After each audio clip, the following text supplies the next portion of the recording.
بسم اللہ الرحمن الرحیم۔ آج ہم پڑھیں گے مطالعہ اسلام جماعت پنجم، ٹھیک ہے۔ سبق نمبر 2 رسالت، صفحہ نمبر 6۔ چلے سب سے پہلے ہم کریں گے اس کی پڑھائی۔ بسم اللہ الرحمن الرحیم۔ سب سے پہلے کیا آپ کو دیا گیا رسالت کا معنی و مفہوم۔ رسالت کے لفظی معنی پیغام پہنچانے کے ہیں۔ اسلام کی اصطلاح میں اس سے مراد اللہ تعالیٰ کا پیغام اس کے بندوں کو پہنچانا ہے۔ یہ پیغام پہنچانے والے نبی اور رسول کہلاتے ہیں۔ اللہ تعالیٰ نے انسانوں کی طرف بہت سے نبی اور رسول بھیجے، ان سب کا پیغام ایک ہی تھا، اور وہ کیا پیغام تھا؟ اسلام کا پیغام تھا، یعنی کہ ایک اللہ پر ایمان رکھا جائے۔ مسلمان تمام نبیوں اور رسولوں پر ایمان رکھتے ہیں۔ نبیوں اور رسولوں کو اس لیے بھیجا گیا کہ لوگ اللہ تعالیٰ کے حکم پر ان کی اطاعت کریں، ٹھیک ہے، یعنی وہ جو بات کہیں وہ مانیں، کیونکہ نبی اور رسول جو بھی بات کہتے ہیں وہ اپنی طرف سے نہیں کہتے، بلکہ وہ اللہ تعالیٰ کا حکم ہوتا ہے۔ قرآن مجید میں ارشاد ہے، بسم اللہ الرحمن الرحیم، وما ارسلنا من رسول الا لیطاع باذن اللہ۔ کیا ترجمہ ہے اس آیت کا؟ اور ہم نے جو رسول بھی بھیجا ہے اس لیے بھیجا ہے کہ اللہ کے حکم سے اس کی اطاعت کی جائے، ٹھیک ہے، یعنی اس کی بات مانی جائے۔ اطاعت کا مطلب ہوتا ہے پیروی کرنا، بات ماننا۔ ہر نبی پر ایمان لانے والوں پر فرض تھا کہ وہ اپنے نبی کی اطاعت کریں۔ سب سے آخر میں اللہ تعالیٰ نے حضرت محمد صلی اللہ علیہ وآلہ وسلم کو بھیجا، اس لیے آپ خاتم النبیین ہیں۔ خاتم النبیین کا کیا مطلب ہے؟ کہ آپ پر نبوت کا سلسلہ ختم ہو گیا، ٹھیک ہے۔ آپ سے پہلے بہت سارے نبی آئے، لیکن آپ صلی اللہ علیہ وسلم اللہ کے سب سے آخری نبی ہیں، خاتم النبیین ہیں، یعنی اب آپ صلی اللہ علیہ وسلم کے بعد قیامت تک کوئی نبی نہیں آئے گا، اور اگر کوئی اس بات کا دعویٰ کرتا ہے تو وہ شخص جھوٹا ہوگا، ٹھیک ہے۔ آپ پر دین اسلام کی تعلیمات کو مکمل کر دیا گیا ہے، یعنی آپ صلی اللہ علیہ وسلم نے دین مکمل کر دیا، اب اس کے بعد دین میں کوئی نئی بات شامل نہیں کر سکتا۔ سابقہ انبیاء کی تعلیمات آپ کی شریعت میں شامل ہیں، اس لیے اب نجات اور کامیابی کے لیے حضرت محمد صلی اللہ علیہ وآلہ وسلم کی اطاعت کرنا ضروری ہے، ٹھیک ہے، یعنی آپ صلی اللہ علیہ وسلم کی اطاعت کے بغیر نجات اور کامیابی حاصل نہیں ہو سکتی۔ آگے ہے اطاعت رسول صلی اللہ علیہ وآلہ وسلم کی اہمیت۔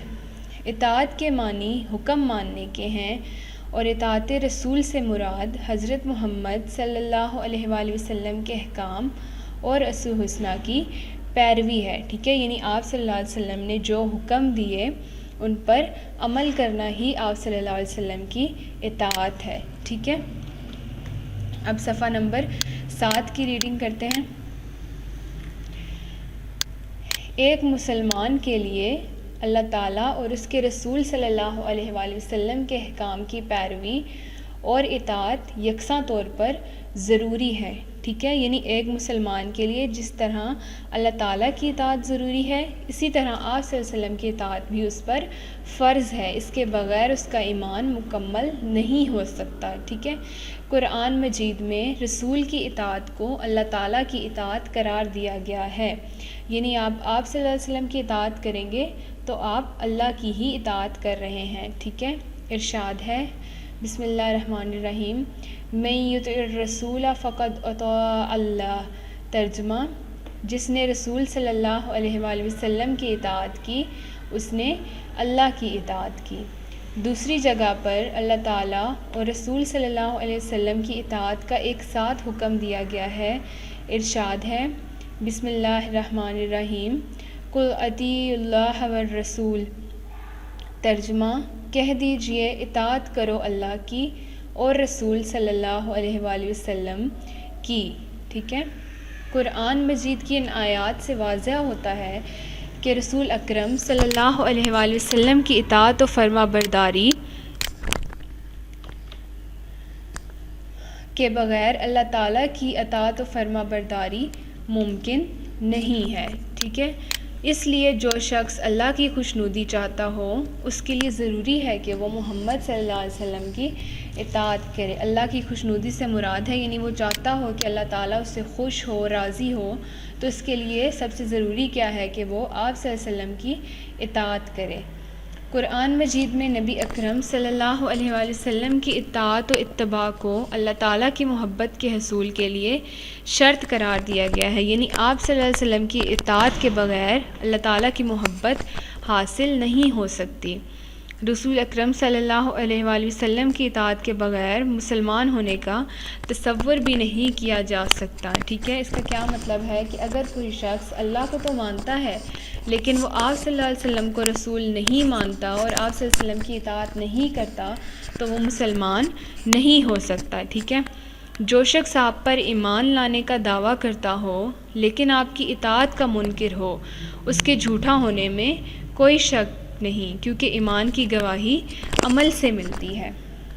کیا مطلب ہے اس کا؟ یعنی جو شخص یہ تو کہتا ہو زبان سے کہ میں آپ صلی اللہ علیہ وسلم پر ایمان لایا ہوں لیکن آپ صلی اللہ علیہ وسلم کے احکامات اور ان کی سنت پر عمل نہیں کرتا تو اس کے جھوٹا ہونے میں کوئی شک نہیں، مطلب کہ وہ شخص جھوٹا ہے، ٹھیک ہے، کیونکہ ایمان کی گواہی عمل سے ملتی ہے، یعنی کہ آپ عمل کریں گے تو ہی آپ کا ایمان مکمل ہوگا، ٹھیک ہے۔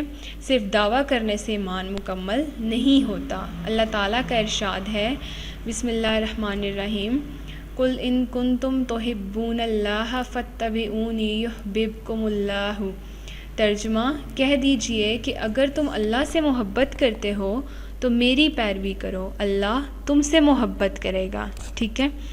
جو شخص اللہ تعالیٰ کی محبت کا متلاشی ہو، مطلب اس سے تلاش ہو کہ اللہ تعالیٰ اس سے محبت کرے، اسے زندگی کے ہر شعبے میں نبی اکرم صلی اللہ علیہ وسلم کی اطاعت کرنی چاہیے، ٹھیک ہے۔